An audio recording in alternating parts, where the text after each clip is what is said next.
like, no, Nadine, I really used to go to the free library, right? I used to go to all these different places to look into, different ways and philosophies in art. Okay, so one of them is a zonal idea. So what I mean by zonal idea, Nadine, is like, say for instance, if we go with Jasper Johns and he did the bullseye thing, see, like this. And what I mean, if you did, like, say for instance, if we took red, right, and we said we wanted to make it zonal, we can do also this way with it. You see?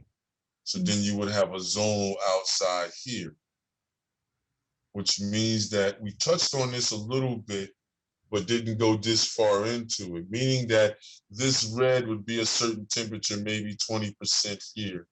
And then as you go outward, you get to 70% or something like that. Or maybe you do it in intervals of 20, so 20, 40, 60. Yeah, you get 80, so it'll be 80% there. You see? And then now outside here, you can do what? You can work either extreme from above it and below it.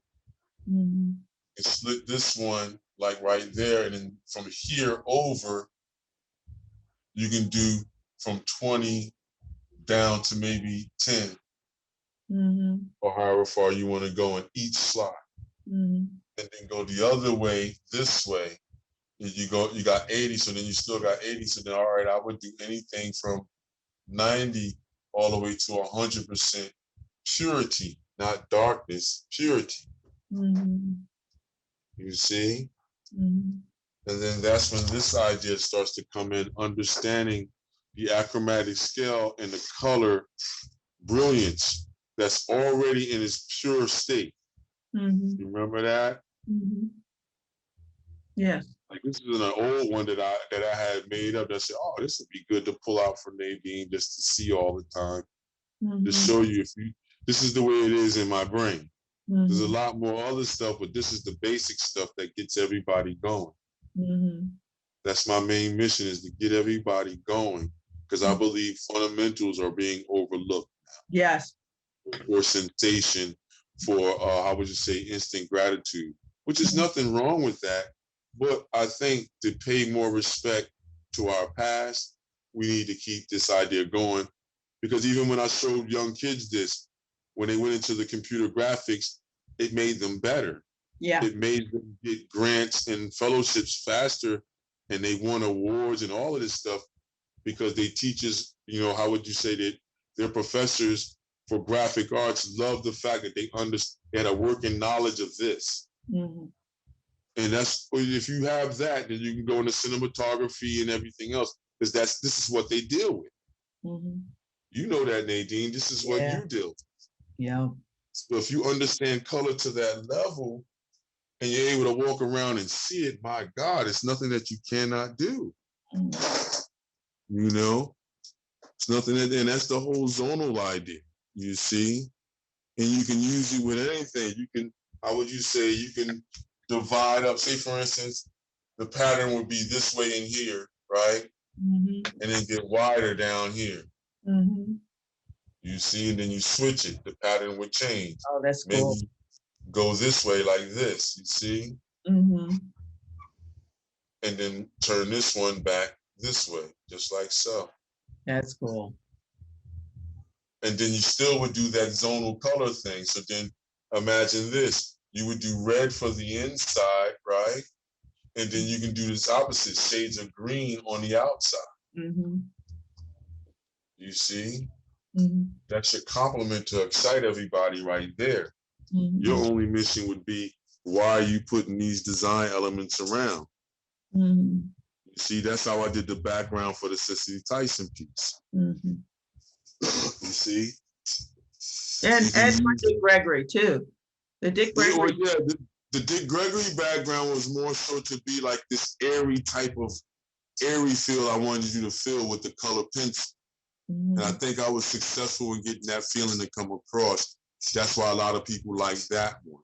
You know, a lot of people sent me something to let me know they love the background, you know, and that lets me know, okay, that my abstract work or my thoughts in abstraction are pretty okay to grab the attention as far as color and mark is concerned.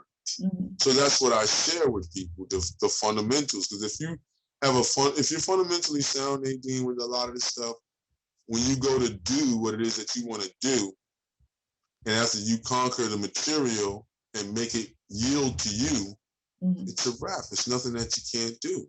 It's a wrap. You know, you can do it what you want, when you want, how you want, irregardless of what anybody says. Because if they don't talk to you in this language right here, which is true art criticism, that's the only way I was able to understand certain things. You would literally go in a museum and you're applying the things that you're finding to see if you see it in the paintings that you see. How did they use oil paint? How did they use acrylics? What did they add to it? You know, what did they use to get the attraction? Okay, let's some of these simpler pieces just to figure out these color combinations. I look at graffiti artists. I've always looked at graffiti artists for color because they have an intuitive nature about color. You see? And did you see the mural art did a mural with this gentleman on oh God, Floyd? No, I'm trying to think. With a boxer? Yeah, the boxer. Joe Boxer out of North Frazier? Philly. Joe Frazier. Joe Frazier, yes. Yeah. I don't know why I forgot, because I even went to his gym and he let me photograph when I was, His gym is a furniture store now or something like that. Yeah, but he was really nice to let me to go in. But I say, but it was really interesting how, you know, the work was done, you know, with him, you know, and the images within his the frame of Joe Frazier. Right, because you have to use him as the template for the imagery. So everything has to flow. You see, this is when you use all this stuff to figure out how things can flow. With color and mark, you can make movement. You know, just by what we were talking about up here that I still got up on the board, you can cause a movement by showing a degree of change gradually or immediately. It says time.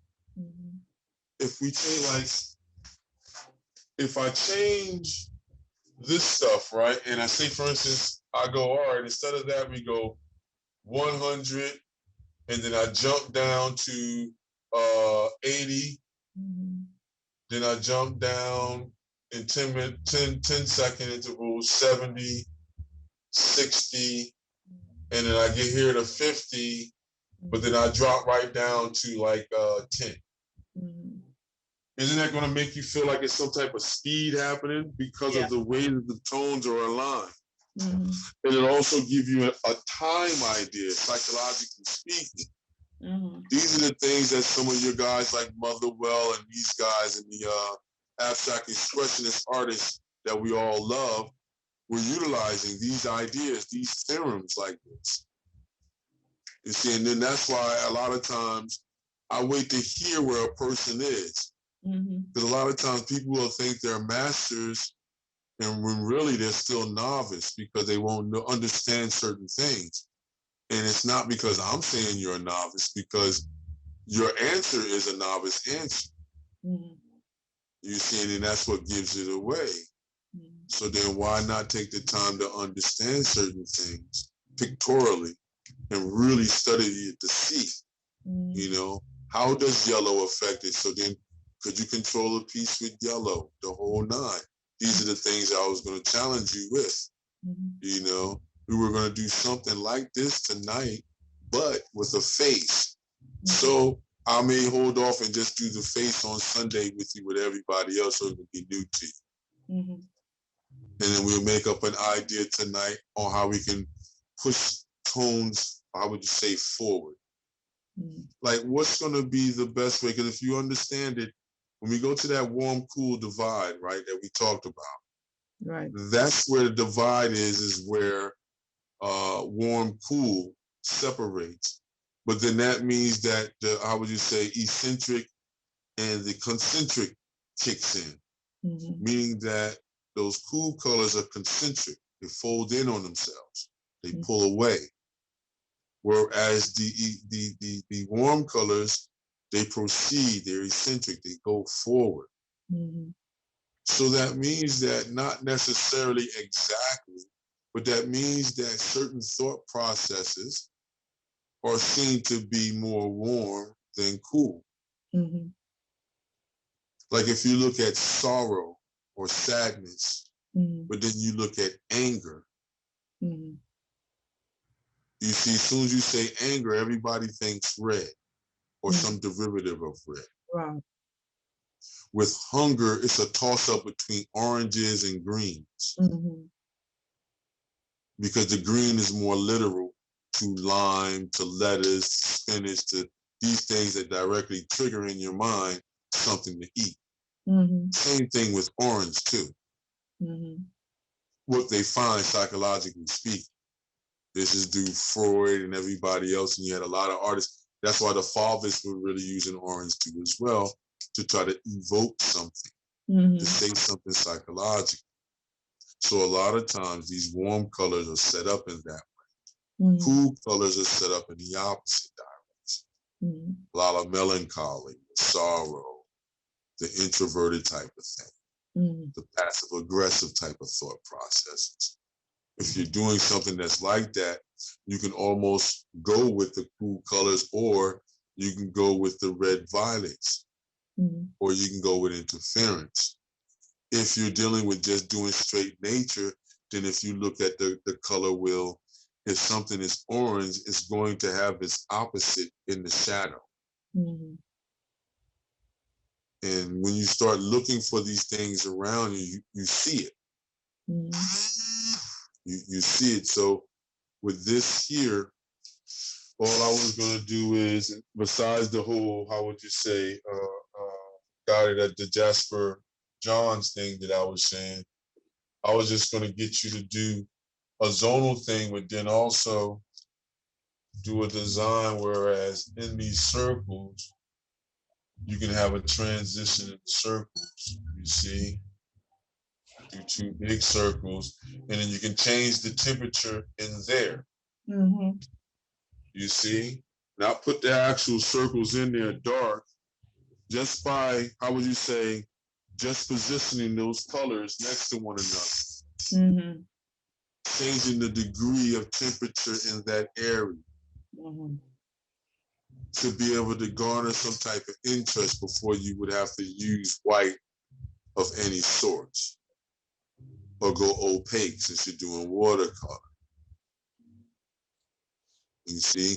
So let's start it over so we can make it a little bit more clear what our aim is, okay? Okay. I'll erase this out. That was a good one. I didn't expect Jasper Johns to come out tonight like that. But there are no accidents. There are no accidents in life. Well, yeah, that's what I'm saying. So it was meant for his ideas and thought to come out.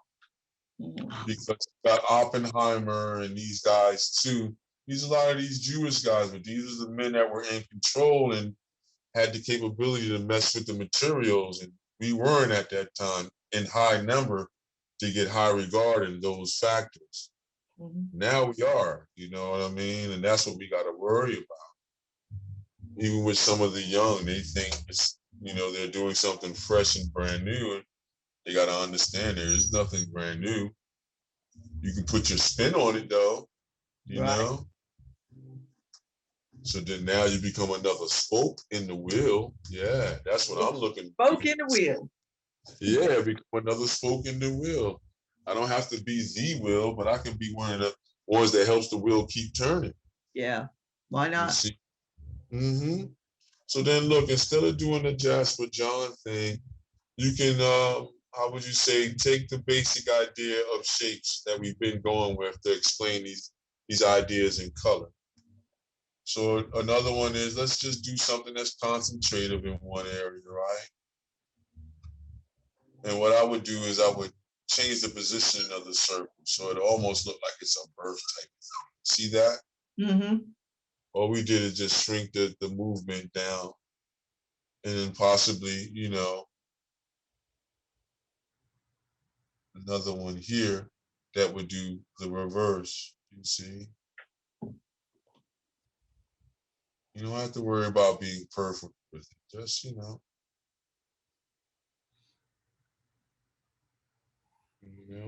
And then how about, well, do you want to do verticals to explain it, or would you like to try diagonals or horizontals?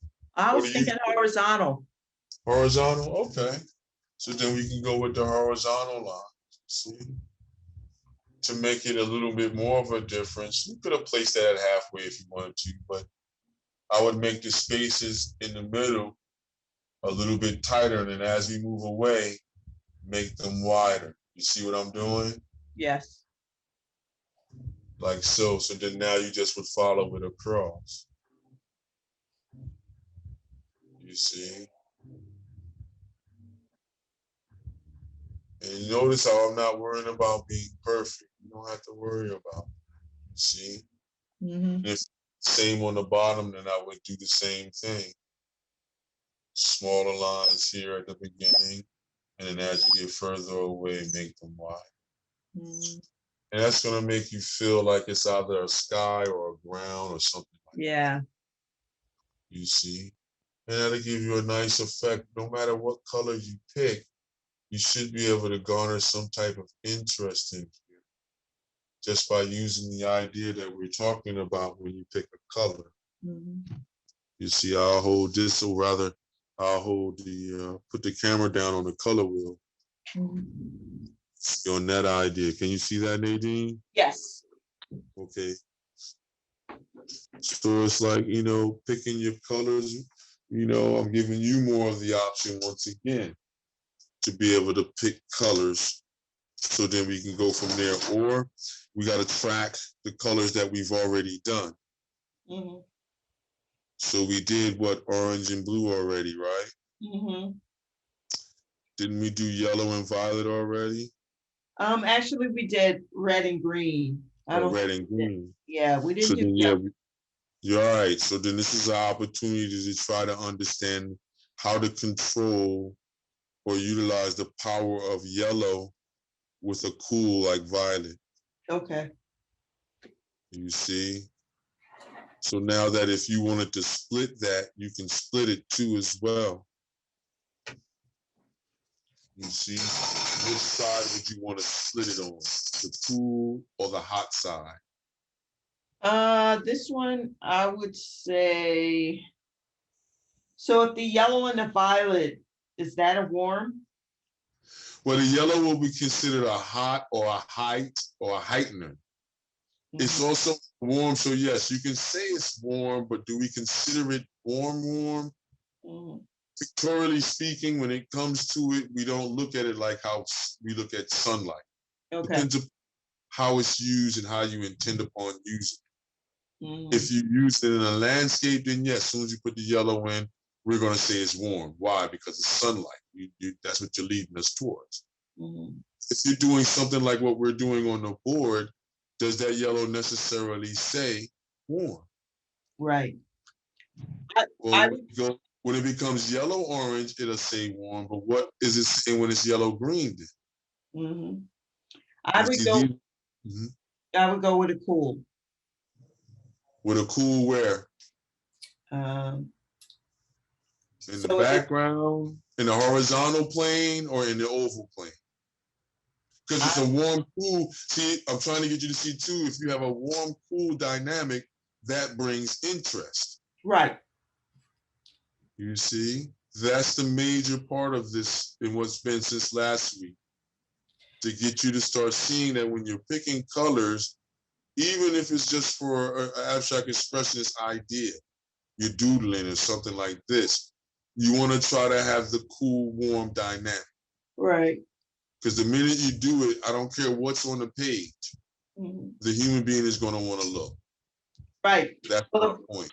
I guess the problem is like if it's a yellow violet, what is my primary Well, color? there's no such thing as a yellow violet. It'll either be violet or yellow. And then the So, violet is interfering with the yellow to get more like a bronzy look to the color. okay. So I would go with yellow as Okay. being the prevalent color. All right.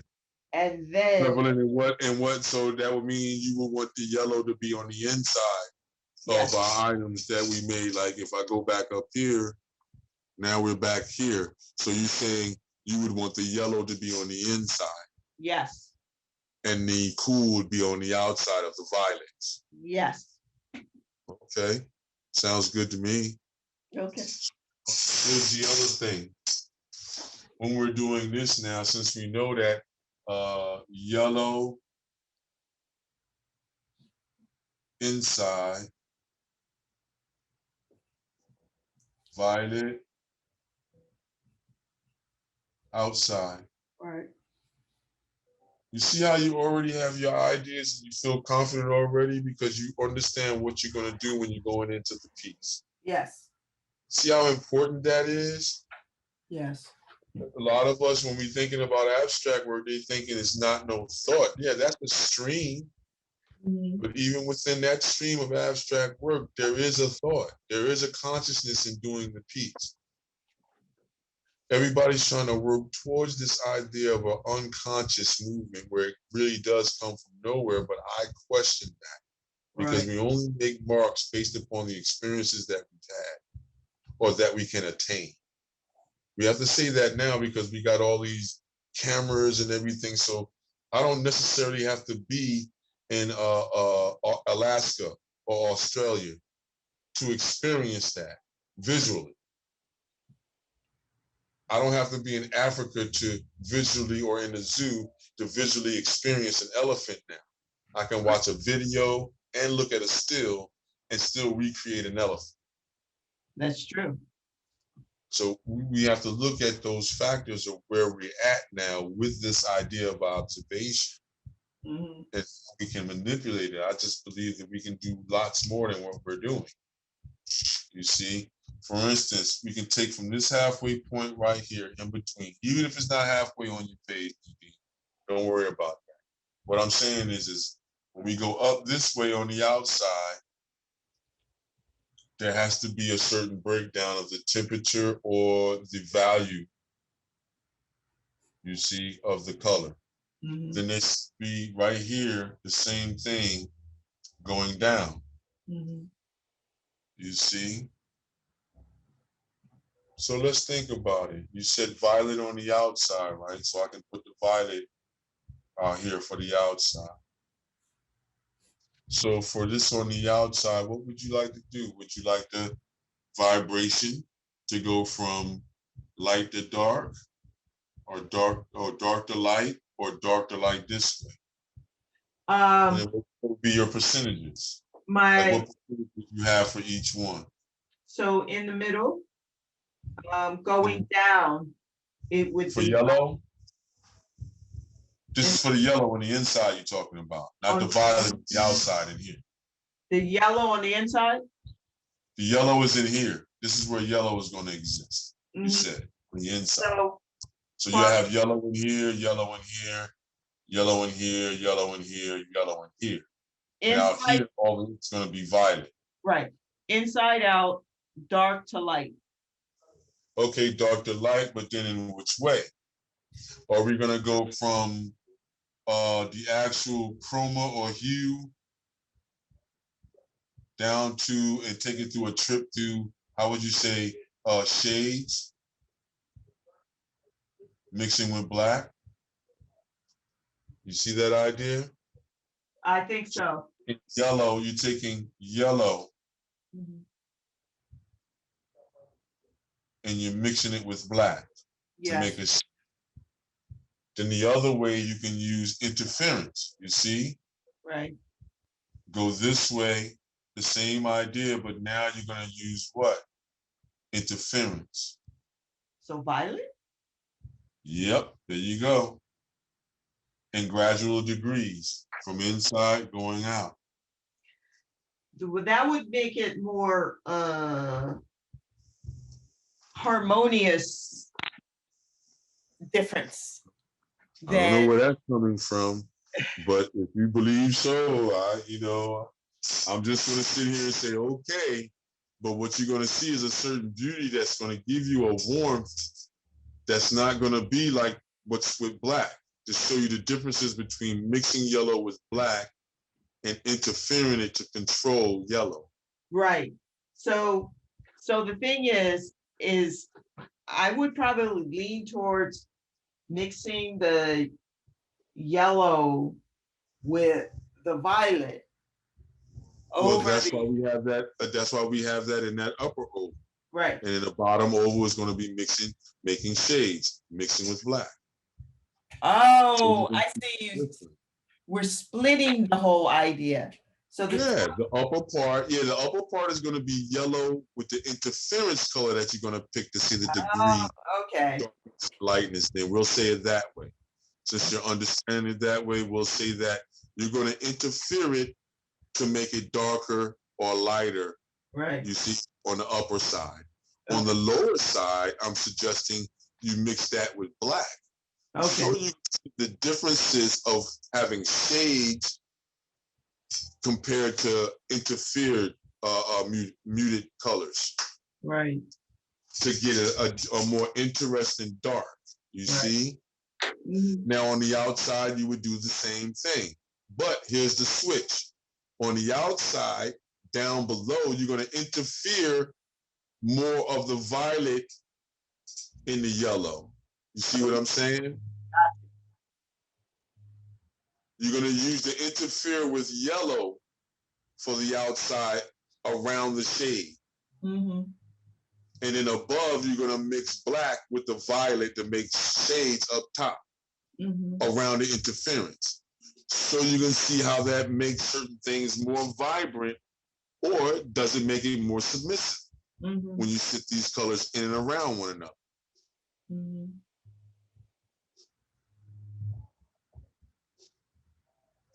All right. Got it. So don't really stress yourself too bad. If you want, I can do the demonstration as well. Normally, like how I normally do. So we'll do that. I'll go and get some water real quick, Nadine. Okay. All right. While you're doing that. So then now you can see. Let's see. This is what, like, if you was to ask a graffiti artist, Nadine, this is what they're doing in their mind. Right. They're to the point where they can see those colors like that in their mind. So when they put those letters up, they know where they're going to put the color of interest that they want. That's why if you look at their work, you got to give them a little bit more depth because they're doing it intuitively and on the fly. Right. And in one sitting, they're doing an 8-foot by 12-foot wall in one day. Crazy. Yeah, full color and everything, and beautiful color by can. Right. So if you ever want to really have fun, they have it on the mural art trail. Just go look at some of those, graffiti pieces, and you'll be shocked. Like, how did he sneak that color in there with it to get in? Yeah. That's what you start, and then you'll get to a point like how I gotta meet this cat to see if he really knows his color like this. Right. And some of them really knew it. You can go to the store with them, and they knew their colors like this. So let me go get this water. I'll be right back. All right.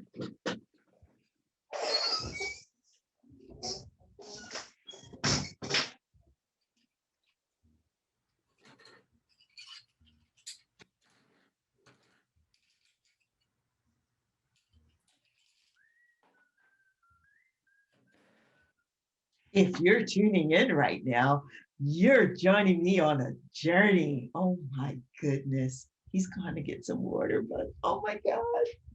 I've got my coloring pencils. I've got my watercolor paint. Oh, okay. You ready? I'm just excited. I'm trying to pick my colors, my violet. Yeah, remember that. Remember, which one you want to use now. Now, which palette are you using? I don't know. Remember, because you got a nice one that has a nice violet in there, from what I remember. Yes, I do. You have not that oval one that you got. It's another one with the little tabs in it.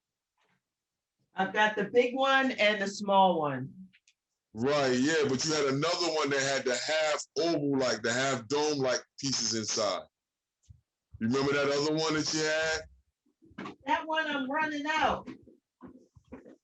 Are you talking about the Windsor? There you go, that one. Yeah. Don't you have a violet in there? Yeah, I do. But I'm running out of yellow. That's okay. Use the other yellows. All right. You can go in between sets. That's what I'm trying to get you to see. You can go in between sets. Because that Windsor violet is a nice violet, man. You want to use a nice violet. Yeah. Think about it. You want attention. If you want attention, you got to use the colors that get the attention or garner the attention. So, I mean, my question is this the right violet? Let's see. Well, we have to get it on your palette to see it, remember? And to do another piece of paper to test the color. Remember? That's what we suggested. Like after you get your basic drawing in, then you test your color to see which way you're going with your violet, you see? Remember, I had a palette for the violet and I have a palette for the cool. I have a cool, warm, dynamic. Who I got that from? Renoir. And most of those Flemish painters and things like that, they would have a warm, cool palette. Okay. They also had a palette what they call a cadmium palette, where all the colors would be a cadmium derivative. Wow. And then they would use black and white and possibly a blue to interfere to get their muted colors. Okay, so these are my colors.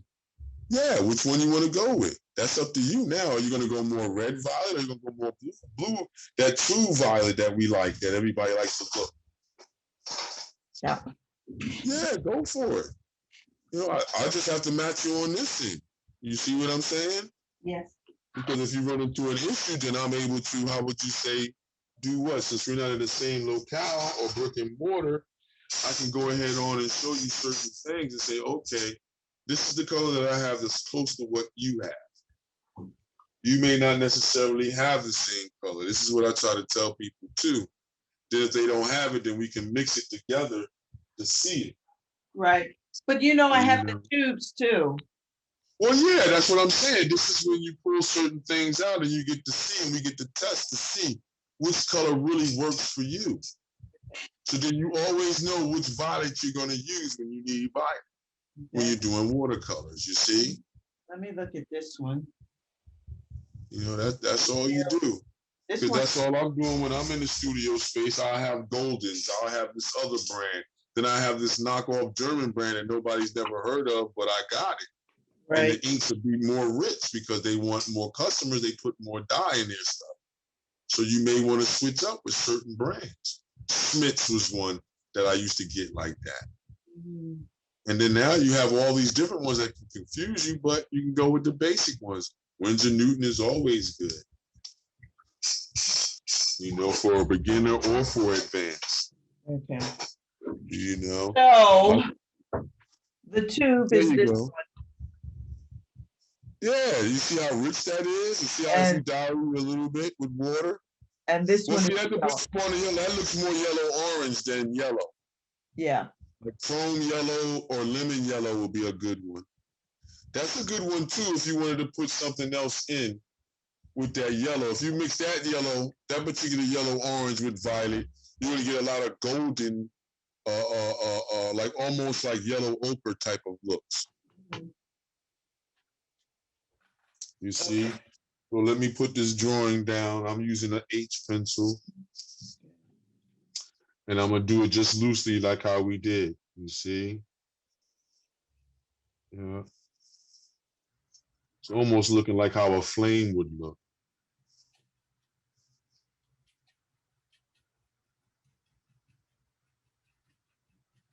You can put as many divides as you want, Nadine, in there. You see, I'm just doing it real quick, so if you have an issue, I'll be able to be in there and I can give you a makeshift. Okay. You see, it can be as loose as you want it, or it can be as, how would you say, geometric as you want it, or more angular if you want it to be. Me, myself, I don't worry about that. I worry about more so did I get the reaction? You see, did the colors react? Did things move? Did things make some type of reaction on the surface to make a human being go, wow, or go, oh man, you see?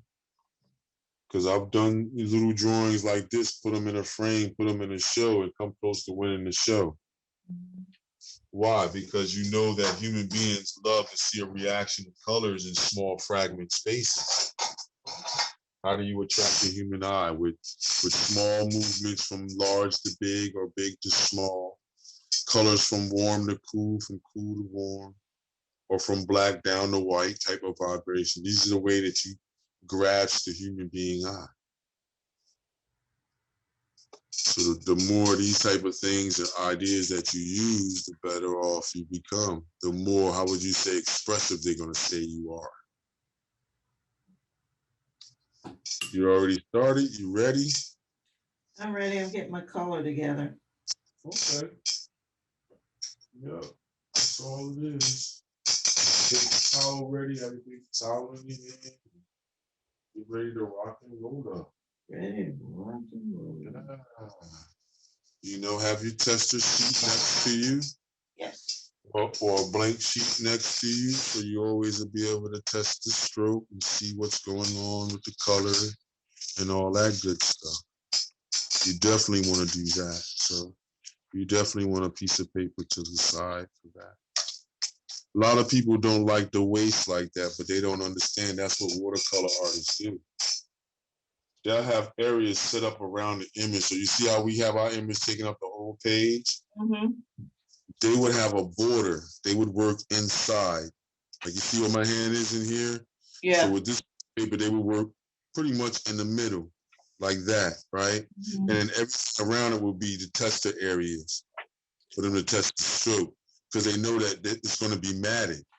Right. So if you know it's going to be a matted piece in that area where the mat is not, you can test around in that area, or just pull out another sheet of paper and test your strokes. Mm-hmm. You know, that's what that's all about. You see, so let me get this violet out, and then, all right, before you put the color in now, which way did you want to go with intensity or brightness? In terms of the yellow? In terms of either which one of them, like say for instance, the inside of the one up top, mm-hmm. Is that your purest yellow? Okay, so we had I was thinking the purest yellow because it's going with the it's going, yeah. I was thinking the purest. Either which way, that middle circle can be yellow on both sides, up and down. Right. But it changes in terms of what we add to it. There you go. That's it. All right. So the top part is interfere ovals. It's intense. So you can interfere it, yeah. And the excuse me, yeah, interference. Yes. And the bottom is with black, making shade. Yes. So on the outside, let me see. Let's see here. What I mean, let me show the drawing on the board now, so that when we're recording, everybody can understand what we're saying even more. So can you see that? Yes. Yeah, let me put it up a little bit more. Sorry about that. There we go. What I'm saying is, Nadine, basically, I take this red marker, right? I'm saying in these areas where I got the red marks here and in these areas here. Right. What's going to be the degree of lightness or dullness of the particular violet in that area? Okay. Are we going to start down here where like maybe 30%, or what you may call a 30% vibration of violet? And then as you move up, it gets richer to where your purest violet is there? Yes. You see? So then, in other words, then your pure violet is here. And then on this side, you're gonna start what? Mixing with black here in that violet, and it gets lighter when it comes down. Okay, so yes, so the top part is 100%, and as we get down to the horizontal line, if you want to call it that, We said 100% purity, right? 100% purity from the Right, top. but then we have to take into consideration what you're making 100% pure. We're making shades. Mm-hmm. So then now you have to make this violet plus black. Right. You see, everyone is violet plus black. Mm-hmm. You see, violet plus black. Now you're controlling the degrees of it. You see what we get you to do? Mm-hmm. Because now as you're coming down and your variant is stopping at 30. Mm-hmm. Or wherever you saying the intensity is going to be. You see what I'm getting you to do? Now down here is going to be the interference one. Mm-hmm. So that means if we echo what's up there, if this is going to be pure in here, that means when you pick a certain vibration of violet with the yellow, that goes here now. It's violet plus yellow. Mm-hmm. You see? Mm-hmm. Violet plus yellow. Mm-hmm. So on and so forth, all the way up to here. This one will be the same from here going down to here. Mm-hmm. You see? On both sides now, it'll be the same thing on both sides. Mm-hmm. And you're going to see something interesting that's going to happen with the color when you do that. It's going to give you a good feeling. You know, it's the same. Both sides, it's the same. All the way through, it's the same. Mm-hmm. You see, so that when you get down here, you're mixing with the yellow all through here with the white. And then inside here is mixing with the black with the yellow. You see, and then how would you say degree would you want that to be now? Would you want that to go from the pure here, you see? And then your saturation starts when you come out here with the yellow, interfering it. So same thing, this is your pure yellow here, right? Mm-hmm. And then now you start mixing with black in the shade until you get there. Mm-hmm. You see? So in other words, let's look at it. I'm gonna get my yellow out here. All right. Let's put the camera back down here so you can see what we're doing. Bang. There we go. All right, Nadine, you see my drawing on the page, right? Yes. All right, cool. I did it with pencil. And I did it with a 2H pencil. Mm-hmm. There's my, I'm using the lemon yellow in there. You see that? That's the lemon yellow. This one is the cadmium yellow. Mm-hmm. That one will be cadmium yellow medium, which looks like an orange almost. I think that's the one I'm using. Yeah. You might be in between there, like somewhere in between that one and this one. They do a lot. But then, you know, use the one that's the best one for what you're doing right there. You see, we'll worry about later using specific yellows, okay? Okay. You got canary yellow, you got Cambridge yellow, you got so many different yellows, but the one that gives the most vibrance a lot of times is that yellow and chrome yellow. That's why you see it a lot of times in a lot of different sets. That's the one that I'm using now is the lemon yellow. And I'm doing it on the drawing paper, not the watercolor paper, okay? Okay. And you just control the moisture on the brush in comparison to how much paint you're using, you see? Mm-hmm. So I'll hold it up a little bit more so you can see the mixture.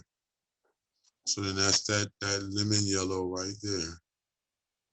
And that's the one we use right there. Because in the violet, I'm going to switch up. I got another palette for the violet, you see? Mm-hmm. So that's the violet that we used last week. And you see, this is for everybody that's watching too as well. This is the dioxide violet. This is the cerulean blue. You see, you gotta know this is your Payne's gray and this is your black here. Mm-hmm. You see, then you have your other blues like your cobalt blue. You see. Mm-hmm. So instead of going through all the blues, let's just get it right to it with our dioxide violet. You see it, and I would do like so with my brush. You see how we're doing, Nadine? Mm-hmm. And then you can come and mix that with black, you see? And now you're gonna have a certain vibration of that violet looking like it has black in it. You see that? Yeah. So then that's up to you how deep or how dark you would want that to be. You see, you wanted to go darker, then I would add more of the black. Or if you wanted to become more of a shade, I would add more of the black. See, it's, you know, you can say it numerous ways. And see how that's there? You still see the violet in it. Yeah. So then that's the one, you know, I would put mixed in with a little bit more violet at the top. You see what I mean? Add a touch of water there, like how I'm doing. A little bit more violet from here. Pull that black down from here and let it mix together right there. See, put more violet in there if you want to look more violet. But you're still going to see the difference in that particular shade being made. You see, you can already start to see how it's starting to talk to one another. And I just put the violet on the top there with the black. Mm-hmm. You see, whatever temperature you put that temperature.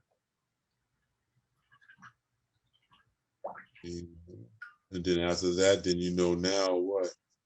You can either put, you know, more violet in it to move your way down the scale.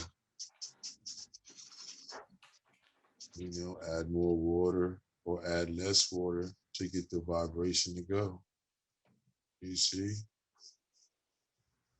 So you can add more water or less water to control the mixture. Now, am I trying to be like a color master would be for doing a landscape? Not concerned with having that type of control right now. I'm just trying to get you to understand how do you control violet by making a shade and putting that shade around interfered colors. You see, because now I can come in here with the yellow. And see, we come in here with the yellow. And I can do the one side with the interference with the violet off the other palette. Take a dab of that off of there. And then boom, you see what happened? Mm-hmm. So we get that muted color that almost looks like bronze or yellow ochre. You see that? Bang. Yeah. It's like trying to control that idea. You know if it's not violet because it'll start turning green on you. Mm-hmm. Yeah, if it's not violet, it's gonna, if it's more like a blue violet, it's gonna turn green on you. Okay. You see how now it's not turning green, it's getting more of an olive look because I'm using that violet, that dioxide violet with the lemon yellow. Mm-hmm.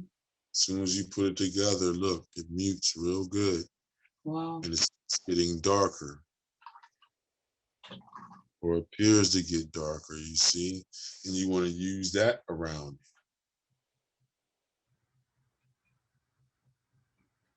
You see? Then you can come back and you can adjust the glazes on each one. But the main thing with this session is just get you to understand that idea. Am I worried about the perfection of the idea of the design? No, I'm more so worried about will you grasp the notion and the suggestion on how to gain interest with your piece by controlling where your shades are and controlling where your interfere colors are placed. to gain interest. You want something to seem brighter, you're about to see which one is going to make what side feel brighter. You see? And this happens with every color. So now you can say this is school stuff. Yeah, but these would be some of the exercises you would do, and you would have an assignment. You would have to make up your own design, basically. And then it would have to be as effective as, you know, what the professor was saying. In our situation, we're saying, hey, we're trying to just figure out what is the dynamic and what happens when I mix black with a color. What happens when I interfere a color with this opposite? Where's the attraction? How can I use that? You know, because the minute that you understand how to put one color around another to garner interest or to move interest away, that's the pusher and pull. Now there's no eye that wouldn't fall to your will, because you're able to give the eye everything it needs. It won't even realize why it wants to look at your work. It's just a look, and it'll become attractive. And they'll start picking out things that they enjoy. Why? Because you're giving the human being what it requires to be attracted to something. One of the ways to attract a human being is by, how would you say, strategically understanding how to place interfered colors and colors mixed with shades. Do you see some of it happening already or no? I think I added a little too much. No, you okay. It's more like a red violet. It's okay. Just keep going. Yeah. You're getting on the next one. Just keep going with what you got there. Yeah. You're still going to see the same reaction. Watch. Right. Yeah, I guess what was happening was because I'm using the cakes, I applied a light color of or medium color of the violet, and then on top of that I added the black, really light. No, you're supposed to mix them both together on the palette. Okay. That'll be the best way. What you just did, you did layers. Yeah. So you moved like a printer just then. You put your violet down and then you put a black layer over top of it. Right. Cool. I love the thought process, but what'll make it a little bit more efficient and a better control is if you mix them together on your palette first, like this, you see? Mix it on your palette first. Right. Test the stroke over here, like how I test the stroke to see if it's where you want it to be, and then place it.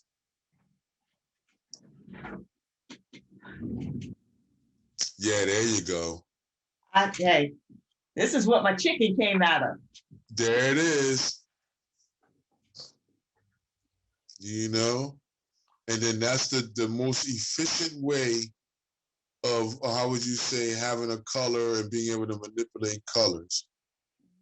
Because you got to see it first before you place it. Not unless you done worked with that particular color from that particular tube or cake for so long that you know what it does. You see? But until that point, I would say make all your mixtures on your palette first before you bring it to your surface for right now. Because these other, say again? Problem for me, it takes longer with the cakes. Well, yeah, you just got to use a little bit more water. You put more water on it, because like when I dry them out like this, look, Nadine, when they're dried out on here like this, that's basically a cake. So to get it to go, watch how I do this, so you can see it. I'm gonna do the yellow, cadmium orange medium. You see that? So now to make sure that color is really moving, I keep hitting it. And I make sure it's a puddle, you see? Right. I put more water with it, so I make sure it's not saturated. It's not dull. You know what I mean? Now I want that color. You see how it is now? Look at that. You see that orange? Yes. So now when I dilute it, now it'll give me those other vibrations. So now that I know that all it is just you add more water, like, all right, let me pull out one of my cakes. I'll better be able to show you. I'll show you better with the cakes so you really can see a cake. So you can say, well, Don, that's cool, but yours are dried out too, basically. I feel you, Nadine. I feel you. So then now this is where we come with the cakes, you see? Yes. Right, this is a pelican set. So now to see what I'm talking about, I'm just gonna put it inside this orange one, you see?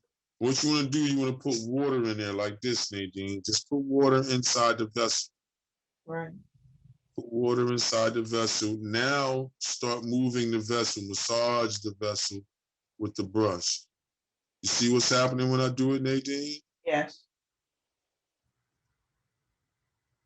So now what happens is that cake is starting to break down enough where you can get color out of it to put in a vessel like so. You see that? Mm-hmm. So now when I go and I paint with it, watch, this is at its pure saturation from the cake. You see that, Nadine? Yes.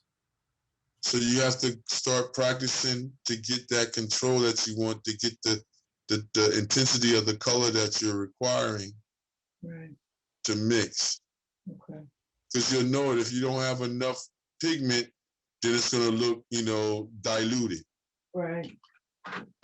That's okay for a beginning of a piece, but when you want that brilliance, you got to add it on now, and then you got to add it on gradually. You see, and that's all it is that's happening. You see, you even can use your brush, and then if you notice, if I use the brush, the color starts to get more and more diluted as I go with the brush. Right. You see. So notice from here, the difference is from here to here. See that, Nadine? Yes. The difference from this one here to here, it's lighter. And if I was to keep going, now I carry it over and come down, you'll notice the differences. Right. Yeah. And as I'm using it, it'll start getting lighter and lighter. And a lot of times that's what you want to use too, because then you can just tap your brush with water and then come back in here and go even duller or more diluted. Right. You see? Okay. So this is the type of control that we got to start having. Even when you're doing acrylic paint, it'll be the same type of control you want to have. Okay. So if it's looking messy to you now, don't worry about it. You know what I mean? How many times have you done something like this, or have you tried it? So, you got a couple of more times to try it to get it together for yourself. And then once you get it, I'm telling you, you won't regret it. You'll be like, oh man, yeah, all right, I see what you're talking about, Don. And that's the repetition that we're talking about. How many times you use that particular cake? How many times you use that particular color on that particular type of paper that you pick? You see? The next time we do something, I'm going to show you how to just tape it down to the board or to your drawing board or to an erroneous board, so that now the paper will stay flat and you can do more things with it. Okay. You see? Because when it's laid down flat and it's not loose, it's not going to buckle as much. It'll stay flat more. Right. So it's more things you can do with the color and with the paper than when you're just loose like that. So, I know you have masking tape. So our next session, we're going to pull the masking tape out and, how would you say, adhere it to a board. We're not going to stretch the paper, so we're not going to worry about stretching the paper. Okay. We're just going to use the drawing paper or the watercolor paper if you like. We'll discuss stretching the paper. Because that's a little bit more involved. You got to wet it. And I suggest you wet it. If it's small enough, you can wet it in your sink. And then you take the wet paper, you put it on the board, you staple down one side, and then you slightly pull it in every direction after that point. That stretches the paper. Okay. You don't pull it to rip it. You pull it because you can feel the give in it a little bit because it's moist to the point where it's saturated. Okay. And that's called stretching the paper. Cool. So a lot of times that's what watercolorists do. They stretch their paper. They cut it from a block and then they stretch the paper onto a board so that it'll stay at its most flatness when they're working on it. Because they don't want the bubbles and the bucks and everything else in the paper. Not unless that's your intent, you see. So that's why you can see why in the beginning and now and in some of our sessions in the Let's Paint and Draw Along, I'm not making people adhere to, I would just say, taping everything down just yet. Right. Because you just want to keep everybody's energy open to do. And that's pretty much what I like doing. Because now you look how you're mixing. You're looking to see the color now. Yeah. See, and you're going to see it. And is there more you can do? Yeah, you can make that top one a little bit more, how would you say, saturated with the color. That's of tint. But you have your color in there. You can do that when it dries. You can come back with another layer of that same color you made and watch how it goes down. See, while it's wet, when you're doing wet under wet, a lot of times it won't show up right away until it dries, and then now you put that other layer over top. Right. When the surface is still wet, it's not really doing what we call that particular idea of enhancing a color by having overlays. You should wait for the area to dry, at least a finger dry, to put the next layer on so it can make a difference. You want the first layer to settle in, and then the next layer to be an enhancer to the following, and so on and so forth. You see, can you adjust the intensity of those yellow areas? Well, yeah, if you interfere it gradually, a little by little. You see? So say for instance, I took that particular yellow from my palette. Hold on. So I can show that that's the cakes there. Let me get my palette.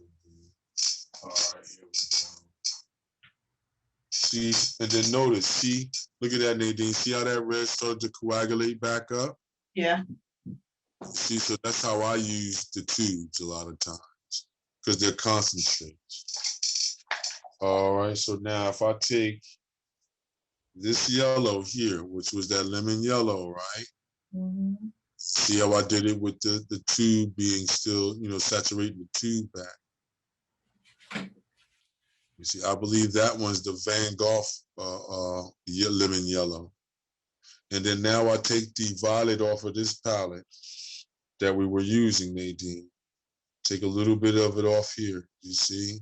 And then watch what happens when I put in a little bit of this yellow. I bring that yellow down, and then look, as soon as I put it in there, you see how it didn't turn green? It turned like a yellow ochre almost. Not as brilliant as yellow ochre. So then look, watch when I do the swipe over here. You see the difference? Yeah. See the difference? And that's with the violet. If I mix it with black, now I'll show you mixing it with black. We'll mix it with black now. Where's that black at? Oh, yeah, here's the black right here. There's black here, right? Well, I don't like to go with the darkest color first, so let me rinse my brush out. I'm supposed to go with the yellow first. So as a mixing idea, go with your most brilliant or your most brightest color first to start your mix off, to control it more, you see? So I'll take some of this yellow from here, from the vessel here, Nadine, you see? Move it over here to my palette, right? And now I'll take some of my black from here. And look how it started turning green. You see that? See the difference? Yes. So then watch how now when I put this one down here now, see how it has almost like a green, a lime green, or a sap green feel? If I add more black, right, you get to see it even more. Because it really turns into a sappy type of color. That's good to know if you need a sap green. You know how to get it now. How do you get a sap green? Well, you can just mix black into lemon yellow or chrome yellow. See the difference, Nadine? It almost starts to turn into what? An army green. Yeah. Or a khaki green, as they call it. Just by knowing that, you can do so many different things, with color in general. You just have to understand that, Nadine. How does a color look when it's mixed with something else? What is the differences? How can I take advantage of of utilizing those things together. Because you notice the brilliance in one over the other. It doesn't mean good and bad. It just means, okay, you got two options now to go to. That's the way I see. Yeah, beautiful, Nadine. I see what you got there. Yeah. Yes, that's what we want. You know, just make sure that the one on the bottom is the one with the yellow with the shade with the black in it. Yeah. And then the other one is the one with the interference yellow in it. Like I've had people that have painted for years, and just by doing these things, they see new colors. So it doesn't matter what, you know, how would you say level you're at. If you just take a little notion like this, you know, and just look at the colors and see how they react to one another. Like imagine if you took your orange and violet idea and did something just small like this just to see how they react at different brilliances next to one another. That's why you do little small pieces like this with watercolor, or you can do it with acrylic. But generally speaking, you would do it with watercolor. You can use watercolor because you're on the move. You know, you wanted to just get a quick interpretation, a quick impression. Yeah, that's why the Impressionist was named that. Yeah. A fleeting moment, you know? A fleeting moment. Yep, and you're trying to grasp that moment real fast. See? Try one or two with the black and the violet at the bottom so you can see the differences of that with that particular violet that you picked. Yeah, I did Try that. to do one or two of the blocks down at the bottom of the page with the black and the violet. You mean here? Yeah, right at the bottom, yeah. Because at the top you got the interfered one, right? Or no, at the top you got the one with black. I'm sorry. That's the one with interfered with yellow at the bottom. Yellow at the bottom. Yeah. So that's the violet with the yellow with it. To get a certain, you know, brown or a darkness in brown or something.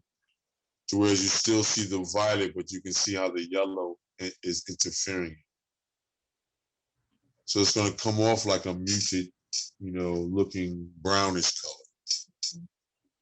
So let's see. Let me get that going for you over here so you can see it. Here's that violet again. I'll pluck some of that off of there. That's that dioxide violet once again from the tube. I'll put it in the yellow that's here. You see? And you see how it starts to become more violet? Yeah. And that's what you want to play with. Not that it's just getting dark, but you want us to see the violet in it. You see? See what's starting to happen, Nadine? With that violet right there. So I'm gonna put this one on the paper. See that there? Yes. But see now when we mix that violet with black,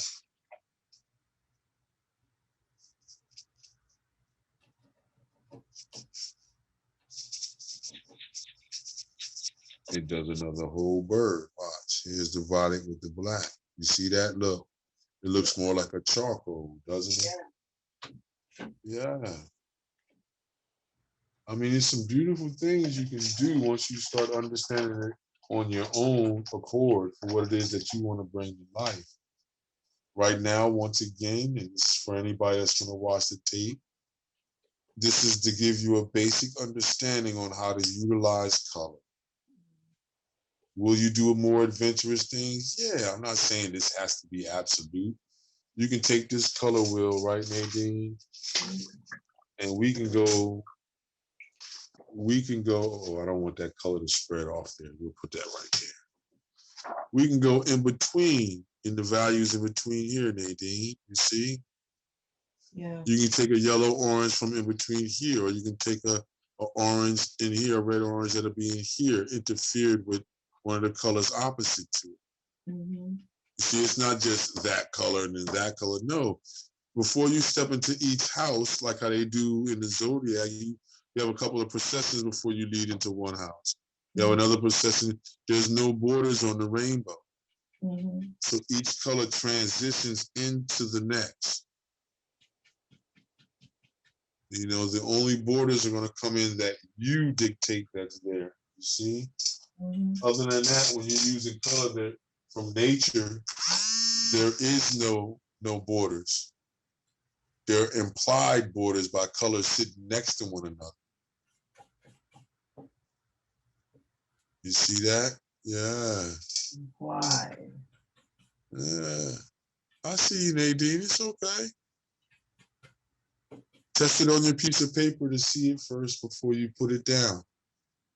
Then you can see its brilliance or see if you're satisfied with it. If you're satisfied with that degree that you're making, then you place it. Make an ample amount of it and then place it. Yep, fill the vessel up with that particular color that you're making. Another good thing is to have is a dropper. Whereas you can take a drop of water and drop it into your potions, into your mixtures, rather. Oh, okay.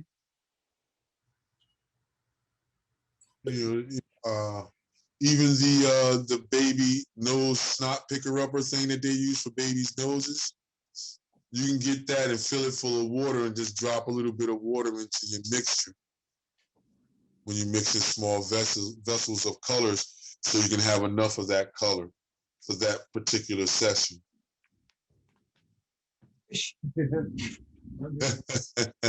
I'm just grabbing whatever. There it is. The most important part is that you're getting work done and you're enjoying yourself and you're exploring.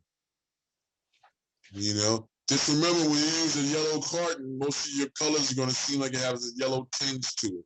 Right. So definitely test your color before you absolutely do it using the yellow carton. Okay.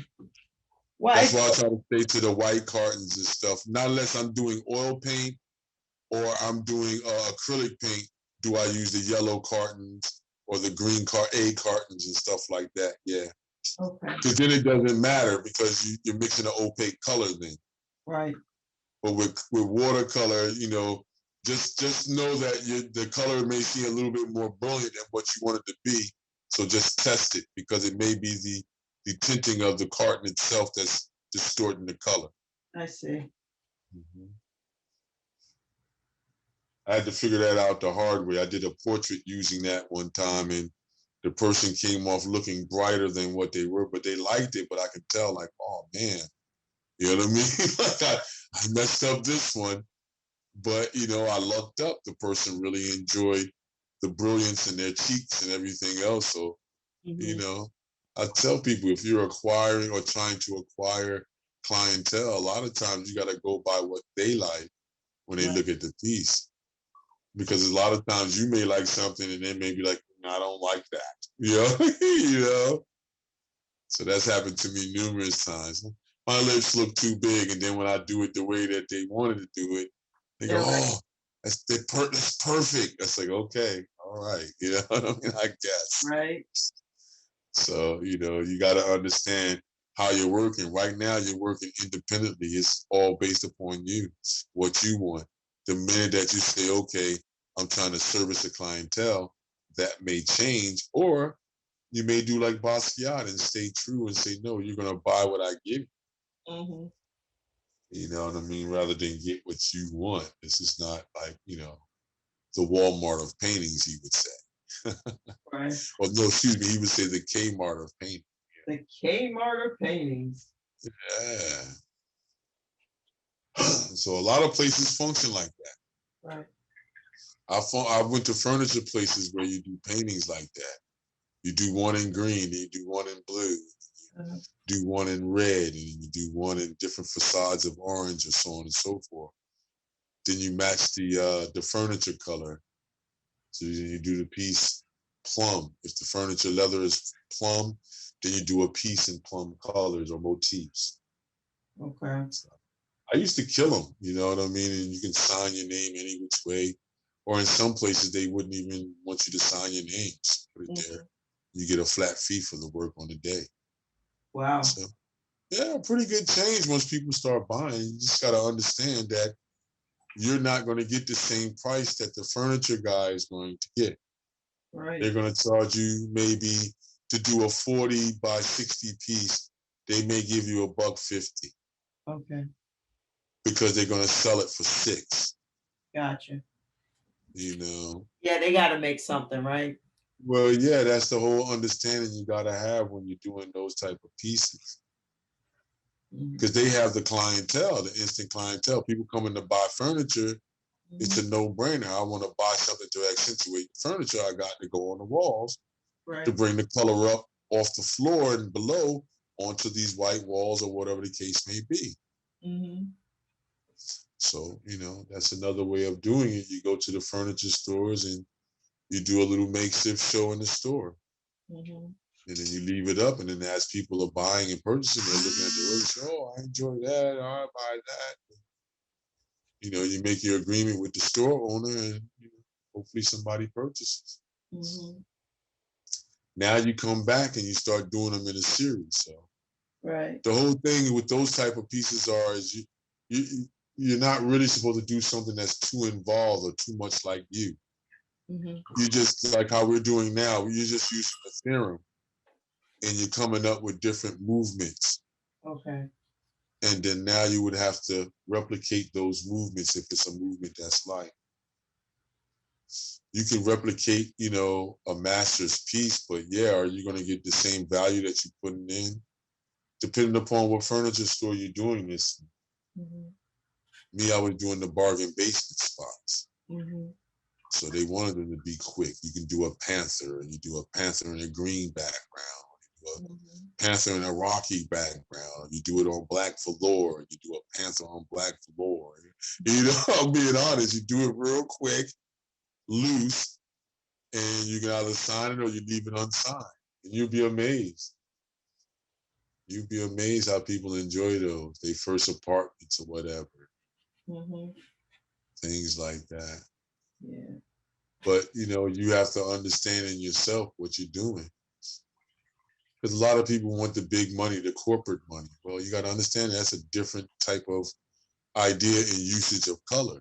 You know, sure, has some gotten through that just willy-nilly to just slap some stuff together? Yeah. But if you look at Pauline McCall's work, she's an example of somebody, you know, here recently that's gotten corporate commissions. And her work is not just thrown together lolly-da.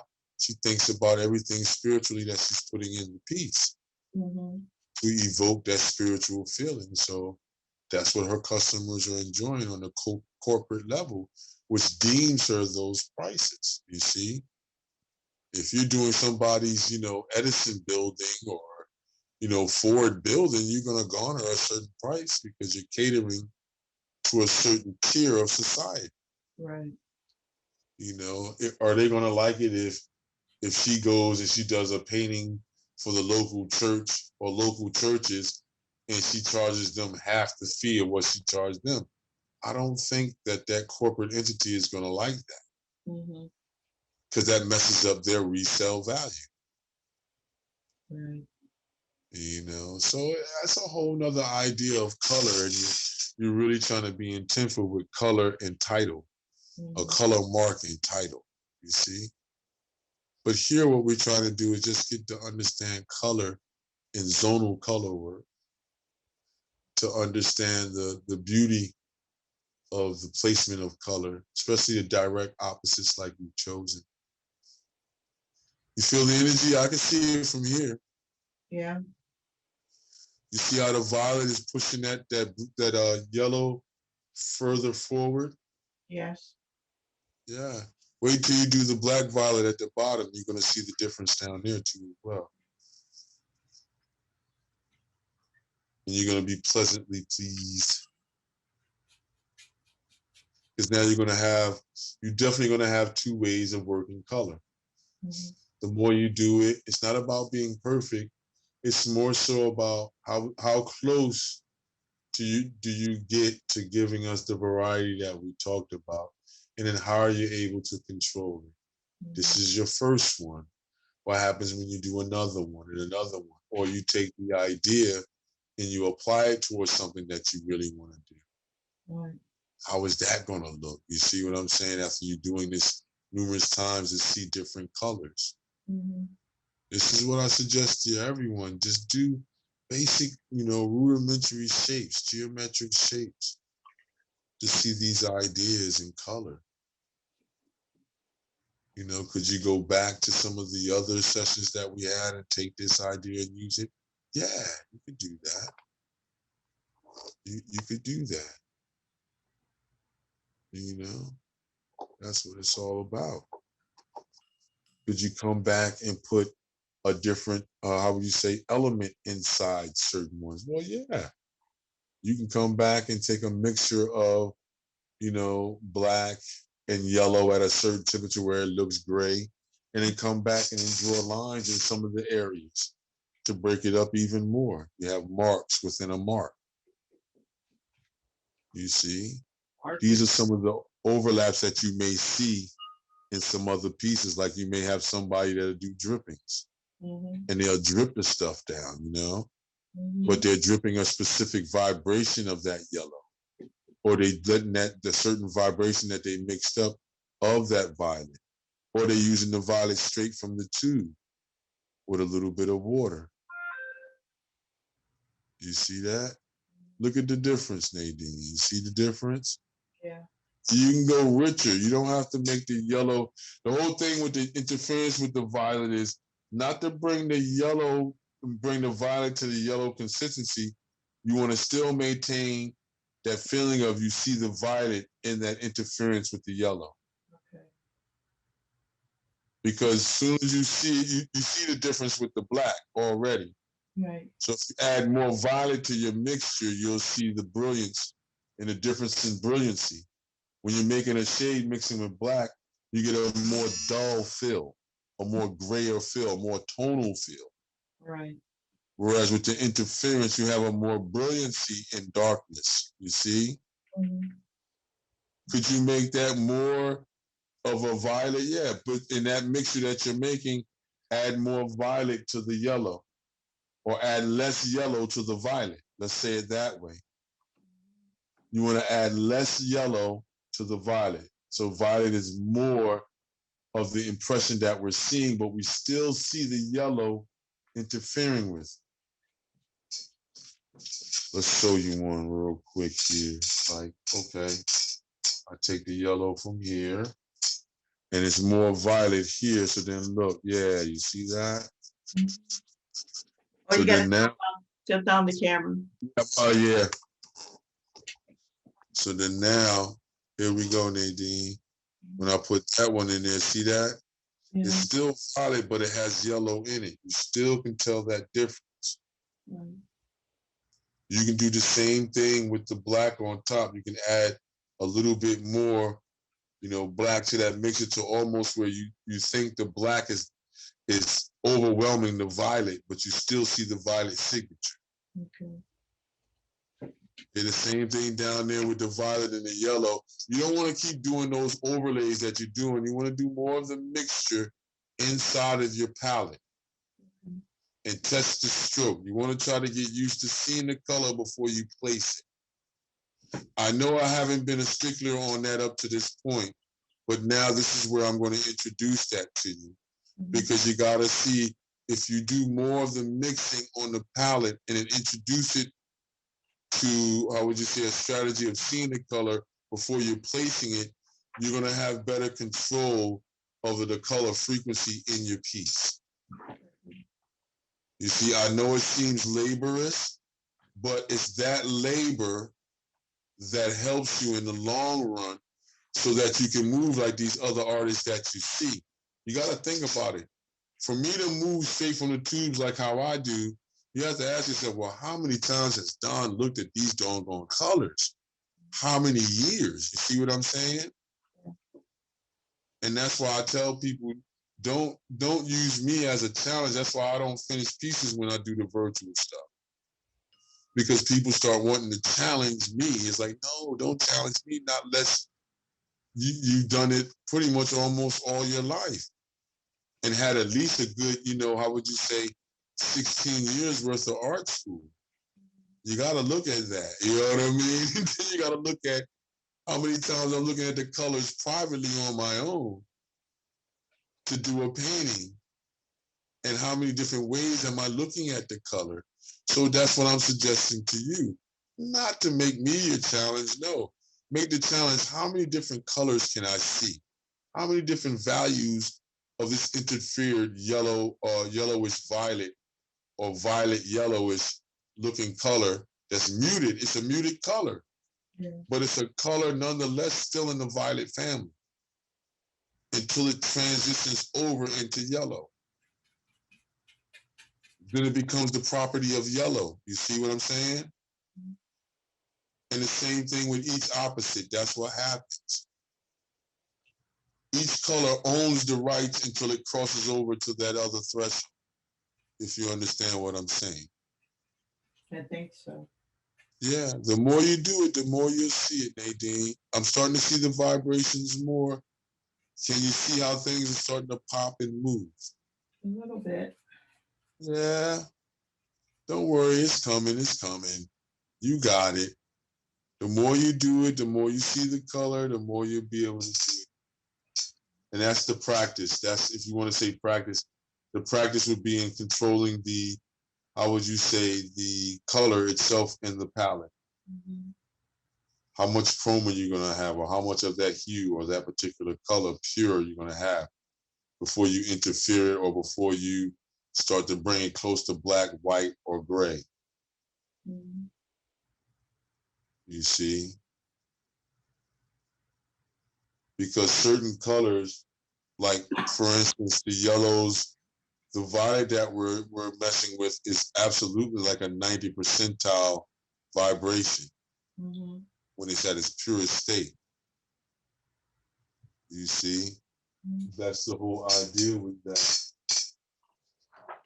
With the scale, Nadine, with the achromatic scale next to the color wheel, what you get to see is that the most even color that you can make on the purity scale of the color wheel is the red, orange, and the blue, green. So that's like a 50% gray intensity already, or vibrance, as you might say. And then when you go with a yellow, a lemon yellow is going to be a little bit higher than the chrome yellow. And it depends upon how you see it. Because none of them are absolute zero, the brightness of the light source. So the yellow, the chrome yellow or the lemon yellow will be more so of a 20% brilliance, you see?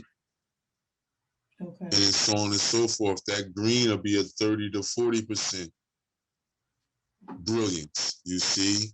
The orange, and in between orange and red orange would be 30 to 40% intensity or brilliance of that pure color. Right. You see? So when you start doing a pure mixture palette with no tone, now with no tints, no tones, no shades, and no interference, that helps you to understand which colors are the most brilliant on the purity scale or the purity idea of a color. Right. So know that when you make a blue-green already is at a 50% intensity. Mm-hmm. You know, now if you add white to it and things like this, then it's going to have a more of an intense impact, and it may come forward or it may go further back depending upon what you put next to it. Mm-hmm. You see, and around it. That's what this little exercise does. Okay. You know, because look how you're mixing now, and look at how you're trying to really find that color. Yeah. And that's what you're going to be doing constantly. And all of a sudden, what's going to happen is you're going to work with these colors so much from these particular companies and stuff that you're just going to start having a certain intuition with the color. You're going to visually already know when you hear the color's name and see the color, you're going to know, okay, that's warm, that's cool. It's going to start happening. It takes a little while, I will admit, but it'll start happening. And that's why I suggest to people to do small little drawings like this and fill them in every now and then to see color. So then when you do something more intentful, you'll have better control or mastery of the colors to get the brilliance that you want to attract the things that you want to attract, you know? Got it. And that's really what it's about. So now you have a zonal idea on how to deal with color and really have an understanding of how to strategize to do a zonal painting. Could you do this with other shapes? Yeah. Could you overlay a glaze of like how you're doing with the color? Could you do a band of an overlay in a vertical over top of that, leaving spaces in between so you can see what it looks like to have 30% gray overlapped over all of that to see what happens? Yeah.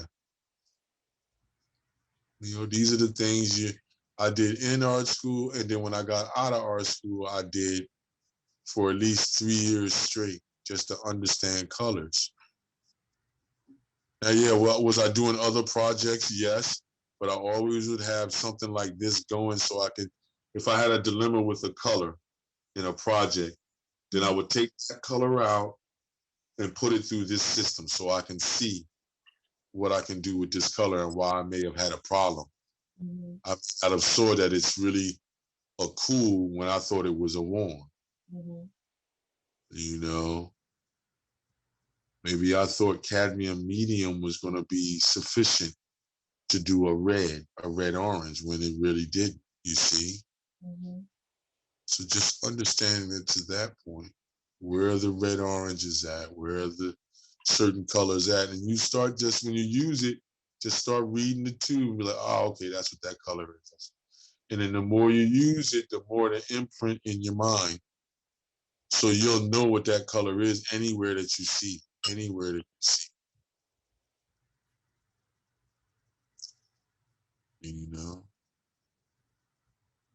I'm starting to see the pop over here, so it's starting to resonate over here. It doesn't feel like dissonance like how you may be feeling. Because you got that melancholy type of feel, Nadine, like you're like, oh, it's not coming out the way I thought. Ah, but it's okay. This is how you learn. Yeah, I'm just struggling with the color mixture, that's all. Right. All you do is then look, you go to the dollar store and get you those plastic cups. And you would take, each cup would be that particular color you're trying to mix. So then when you finally get it, you got a vessel full of it, and then you move forward. You see what I'm saying? I tried to do it with the top of the...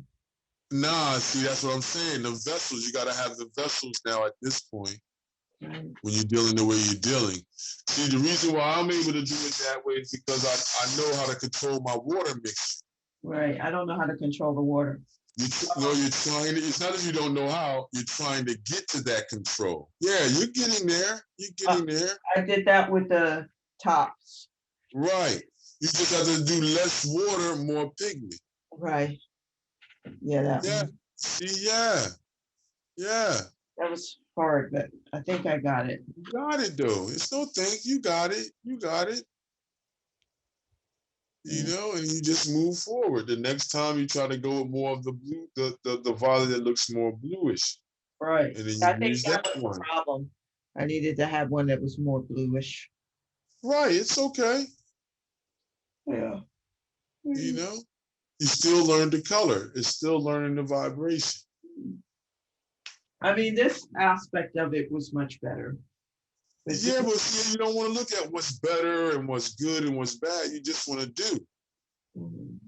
You can't stop yourself like that. You just got to do it, finish it, and then see it. Now you see it, you go, oh, okay. On this next one, I think I want to try it with this particular violet now. Right. It's a learning experience. You don't just stop this one and then start another one. That's what most people would do. No, I get you to keep going. You keep going, you keep till you finish out the idea so you can see where the weakness is. Not where you was wrong, where you was possibly weak in understanding that mixture. So now that you know it, you know now when you go back again, slow down, mix a little bit more, how would you say, with a more controlling idea. Start off with your most brilliant or your lightest color, and add your other color to it gradually, a little bit by a little bit, a tip of the brush measurement. You can use a tip, half and full brush measurements to do your mixtures. Like, see how did you put yellow on the outside there? Let me see. Like, it seems like, let me see what you got there. Come, the yellow is on the outside now, Nadine. What? Of your design. Is your design like that, or what's going on? Do you still have the double oval idea, or no? Did the double oval disappear? Idea, but the mix didn't go well. No, what happened was it seemed like you mixed that whole interference area with yellow and then tried to put the violet over top. That's how it started, this one? Yeah. Yeah, no, you got to go back. Remember, try to mix this color inside the vessels. Right. Even though this one didn't give you the expression, you didn't conquer it in this one. In the next one, remember, mix it in the vessels. Or go to the dollar store and get those little shot cups. For like 50 for $1. Right. And then use each one of those for a color that you're going to mix, so you can start understanding how to mix each vibrance that you need. Okay. I think I have some little cups downstairs in the basement. Little shot glass cups or the little medicine cups, however you want to use them. Yeah. Yeah. So come on, you did a good job. It still looks good. Way to go. Yeah. Yeah. Yeah. You're too much, man. You're too rough on yourself, man. You know, it's too rough on yourself, too judgmental. You gotta.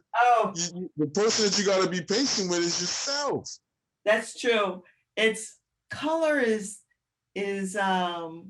well, I'm just kind of challenging. I'm used to things coming easy for me when I do. Well, the challenge of easy means that, see, you haven't really mixed with watercolor before. You're used to mixing with opaque paints.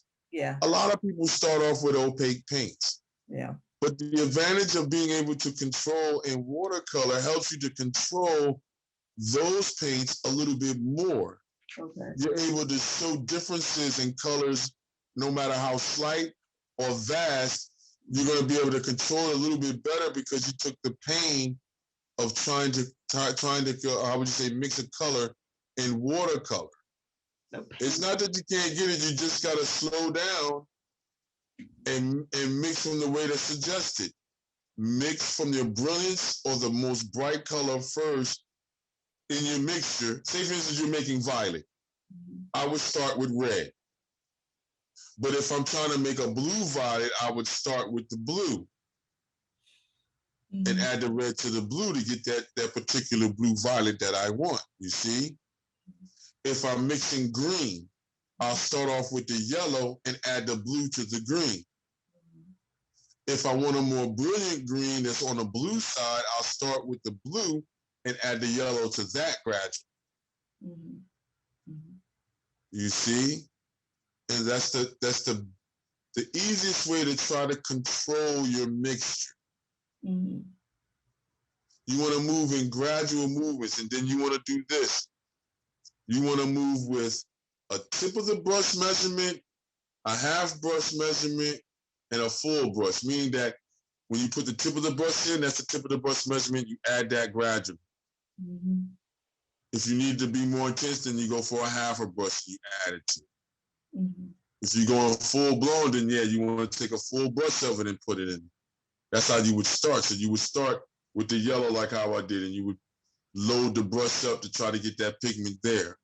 Okay, you got it there. Rinse your brush off, get a little bit of the violet and add it to that yellow. You see? That's how I'm able to control it, because you have to control. Let's show you again. Oh, well, I'll just do this. Turn it to the side and do this. You're able to control the puddles, you see? But the only way you're able to get to that point where you can control the puddles is controlling the vessels first. Then when you control it in the vessels, then you can control it on the flat, plastics and everything else like that. That's what I think I have to do, work on that. Yeah, that's what I would suggest to you for your next one that you're going to try. Try to clean out your vessels the same way I clean off my palettes, the same way you can clean out your vessels and your palettes that you have there. And then try to use the cups with them, or the smaller little cups that you said you have. Okay. And then use that way. And then you'll notice the differences. And you might just start making a bunch of cups full of color just to see color. Because that's what I used to do too with watercolors. I would just sit there at the table. I have like 300 little vessels of it, color everywhere. Did I use the color? Nah. I needed to see the color. And now when I started doing portraits, I could see what colors to make the skin more brilliant. Or if I use this yellow opposed to this yellow, I'm going to get a more brilliant color, and then it would work. And then I would go back and look at some of these European masters and other, even African masters or African American masters like Henry Osawa Tanner and people like this, and look at his color work and say, oh, okay, even though you don't get to see those live all the time, but when you do, you study and say, okay, that's what he did. That's that cadmium yellow, certain yellows. You'll be able to see the colors once you work with them. And that's the advantage that you would have over a lot of other artists, because it won't be a dilemma for you no more. You've seen the color. You know it. It's just, when are you going to use it again? Right. And that's what I'm in. And when you're like that, you can just do a couple of preliminary sketches, and that'll get you attuned to what you need to do, and then you move forward. Okay. All right.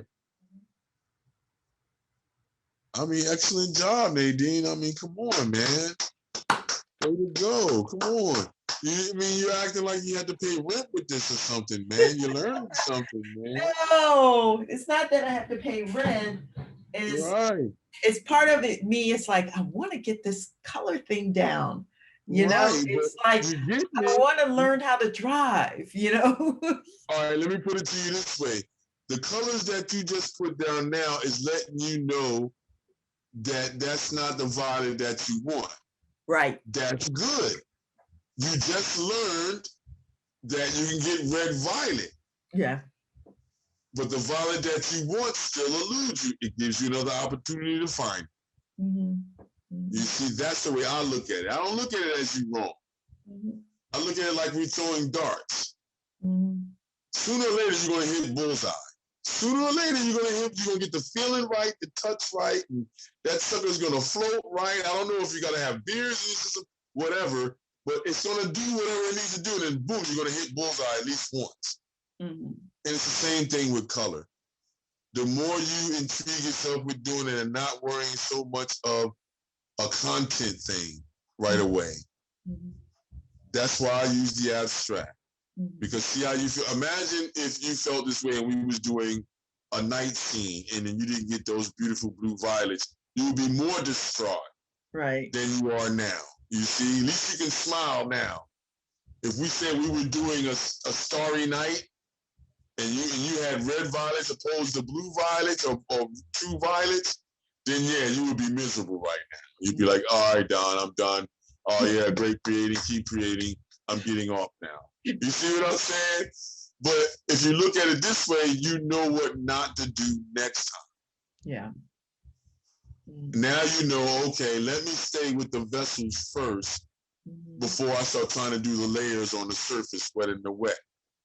If I'm going to do that, then I need to let each layer dry. That's what you wasn't understanding. When you're doing layering like that, or glazing as they call it too, each layer needs to be dry before you put the preceding layer on. But it is possible, but it's just longer.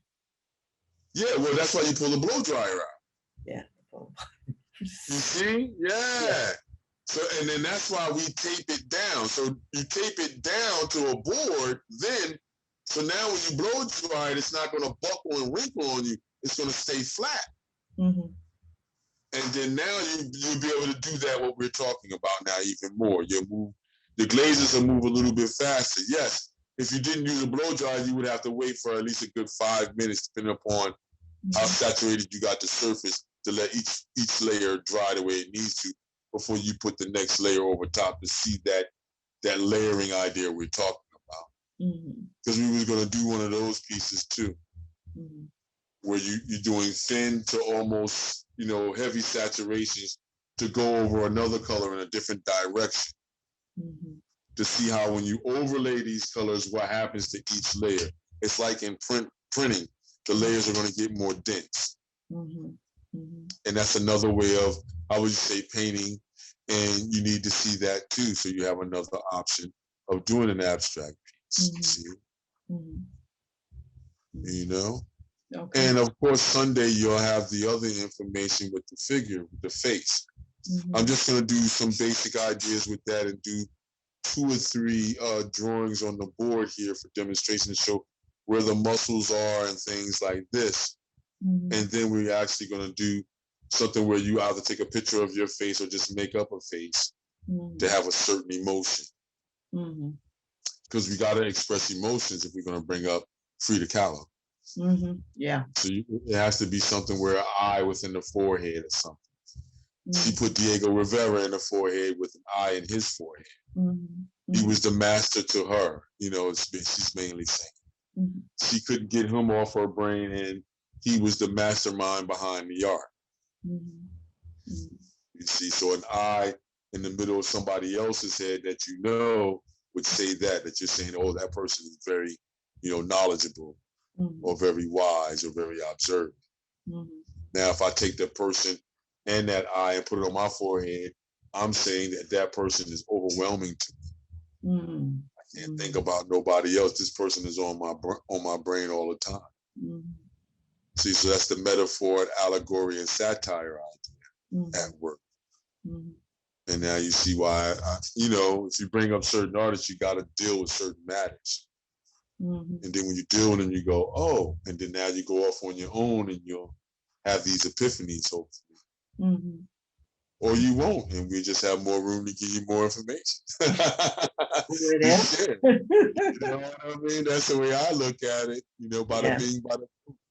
But on that level, we at 10:36, so. I appreciate it, yeah. Yeah, way to go, everybody. Way to go, Nadine, and everybody else. If you got the information and you enjoying this video that Nadine is sharing her private lesson with, hey, let her know. Send her an email. Leave a message or a comment on Facebook Live or something, or on our page. Let's paint and draw along with Nadineo and Don Stevens. Yeah. Leave us a message on there, Yeah, we love to hear it.